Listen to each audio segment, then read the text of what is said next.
সুবহানাল্লাহ কইলা দিছে।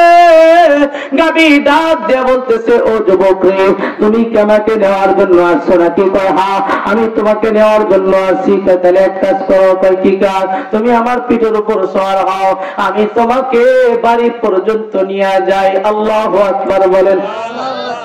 আমরা হইলে কি করতাম? লাফতে উঠে যাইতাম, লাফতে উঠে যেতাম না? আমি বড় বুজুর্গ হয়ে গেছি, আমার গাবি আমার সাথে কথা কয়, আমার গাবি পিঠের উপর সওয়ার করে বাড়ি পর্যন্ত নিয়ে যাইতে চায়। ইটা বইলা লাফতে উঠে যাইতাম। কিন্তু যুবক কেমন দেখেন, আল্লাহর বান্দা যুবক গাবিকে ডাক দিয়ে বলতেছে, ও গাবি রে, আমার মা তো আমাকে একটা শর্ত লাগাই দিছে। আমি যখন তোকে নেওয়ার জন্য আসি, আমার মা বইলা দিছে আমি যেন তোকে লাগাম ধরে ধরে বাড়ি পর্যন্ত নিয়ে যাই। আমি যদি পিঠের উপর সওয়ার হয়ে যাই, তাহলে তো মায়ের আদেশ পালন করা হবে না, মায়ের আদেশ পালন করা হবে না, মায়ের আদেশ পালন করা হবে না। চিল্লায় বলি মারহাবা। মায়ের আদেশ পালন করতে পারবো না এরকম যুবক আমি না। মায়ের আদেশ আমাকে 100%, 100% পালন করতে হবে। সুতরাং মা যেভাবে বইলা দিছে ওইভাবেই তোমাকে আমি আমার বাড়ি পর্যন্ত নিয়ে যাবো। মারহাবা। জোরে বলেন না ভাই মারহাবা। ও বন্ধু মুসলমান, আল্লাহর বান্দাটা আস্তে আস্তে করে গাবিটা লাগাম ধরে ধরে বাড়ি পর্যন্ত নিয়ে গেছে রে ভাই। বাড়িতে যাওয়ার পর মাকে ডাক দিয়ে বলতেছে, মা এই যে গাবিটা তো বাড়ি পর্যন্ত নিয়ে আসলাম, এখন কি করব আপনি বইলা দেন। আল্লাহর বান্দি মা যুবক সন্তানকে ডাক দিয়ে বলে, গাবিটা তুমি বাজারে নিয়ে যাও। মাকে ডাক দিয়ে বলে, মা গাবি তো বাজারে নিয়ে যাবো, কিন্তু গাবিটা কত টাকা বিক্রি করব, কত টাকা বিক্রি করব? আল্লাহু আকবার বলে। সন্তান মায়ের কথা ছাড়া এক বিন্দু মাত্র কাজ করে না রে ভাই। মা ডাক দিয়ে বলতেছে, বাবা মা, তুমি যে গাবিটা বাজারে নিয়ে যাইবা, এই গাবিটার দাম চাইবা 50,000 টাকা। 50,000 টাকা। 1 টাকা কম হইলেও বিক্রি করবা না, 1 টাকা বেশি হইলেও বিক্রি করবা না। এই যে 50,000 টাকা, এটাও কিন্তু তাফসীরে ইবনে কাসিরে নাই, এটা আপনাদের বোঝানোর জন্য বলছি, ওখানে অন্য সংখ্যা আছে। ও বন্ধু মুসলমান, আল্লাহর বান্দা যখন গাবিটা বাজারের মধ্যে নিয়ে গেছে, গাবির দাম যখন 50,000 টাকা চাইছে, মনে করেন ওই গাবির দাম হবে ওই সময় 20 থেকে 30,000 টাকা, দাম চাইতেছে 50,000। মানুষ কি পাগল বলবে কিনা? রাগ করবো কিনা?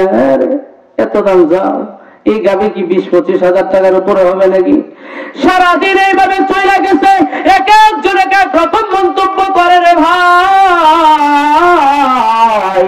এই ছেলেটা মনে হয় পাগল হইছে, এত এই গাবিটা কি এত টাকায় বিক্রি হবে নাকি? এই কথা বলতে বলতে সন্ধ্যা পর্যন্ত, সন্ধ্যা ঘনায় আসছে। মনোযোগ দিয়ে কথাটুকু শ্রবণ করার চেষ্টা করেন, আর কয়েক মিনিটের মধ্যেই আমার আলোচনা শেষ করার চেষ্টা করবো রে ভাই। ও বন্ধু মুসলমান, আল্লাহর বান্দা যুবক এইভাবে সন্ধ্যা পর্যন্ত বিভিন্ন রকমের কথা সহ্য করেছে, কিন্তু মায়ে বইলা দিছে এক বিন্দু মাত্র এদিক সেদিক করার সুযোগ নাই। এই চিন্তা কইরা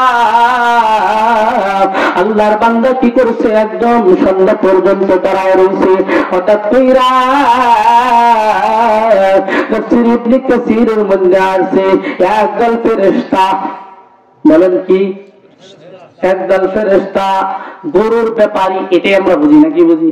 হ্যাঁ, গরুর ব্যাপারী সুরত দইরা একদল ফেরেশতা এসে হাজির হয়ে গেছে এই যুবককে পরীক্ষা করার জন্য। যুবক দেখি মায়ের আদেশ কেমন পালন করে। আল্লাহু আকবার বলে। আল্লাহর বান্দা এই যুবক দেখি মায়ের আদেশ কি রকম ভাবে পালন করতে পারে, এই চিন্তা কইরা ফেরেশতারা মানুষের সুরত দইরা আইসা আল্লাহর বান্দা যুবককে ডাক দিয়ে বলে, যুবক তোর গাবের দাম কত? 50,000। তোর গাবের দাম দেবো 1 লক্ষ টাকা। আল্লাহু আকবার বলে। সম্পদ কেমনে বাড়ে দেখেন। আল্লাহর বান্দা যুবককে বলতেছে, তোর গাবের দাম দেব 1 লক্ষ টাকা। আল্লাহর বান্দা যুবক ডাক দিয়ে বলে, না আমি 1 লক্ষ টাকায় বিক্রি করতে পারবো না। কয় কেন বিক্রি করবো না? কোন তো বলি না তুমি মনে হয় পাগল হয়ে গেছো, কম বললে বিক্রি করবা না ঠিক আছিল, কিন্তু ডবল দিতে চাইতেছি, তারপরও কেন তুমি গাভীটা বিক্রি করতে চাও না? কারণটা কি? আল্লাহর বান্দা চোখের পানি ফেলায় যুবক ডাক দিয়ে বলে, ও বাবাজিরা, আপনারা বড় মানুষ, আমি তো ছোট মানুষ, আমি তেমন কিছু বুঝি না, কিন্তু আমি একজন ব্যক্তির কথাকে অক্ষরে অক্ষরে পালন করার চেষ্টা করি। আল্লাহর বান্দা যুবককে ডাক দিয়ে বলতেছে, কার কথা তুমি অক্ষরে অক্ষরে পালন করো? আল্লাহর বান্দা যুবক ডাক দিয়ে বলতেছে, আমার ঘরে আমার আদরের মা আছে। মা বলেন না ভাই, একটু মা বলে ডাকবেন না, আমার মা আছে। মা বলেন না ভাই, মা আছে। মা, আমার ঘরের মধ্যে আমার মা আছে, আদরের মা। এই মায়ের আদেশ আমি 100% 100% পালন করার চেষ্টা করি। ও বন্ধু মুসলমান, আল্লাহর ফেরেশতারা ডাক দিয়ে বলতেছে, বুঝতে পারলাম, পালন করো। এখানে কি বিষয় ঘটছে? আল্লাহর বান্দা যুবক চোখের পানি ফেলায় ডাক দিয়ে বলে, আমার মা তো বইলা দিয়েছে 1 টাকাও এদিক সেদিক করা যাবে না, অর্থাৎ বেশিও বিক্রি করা যাবে না, কমও বিক্রি করা যাবে না। আপনারা তো বেশি বলছেন, আমরা হইলে কি করতাম? ঠিক আছে, তাড়াতাড়ি টাকা দেন।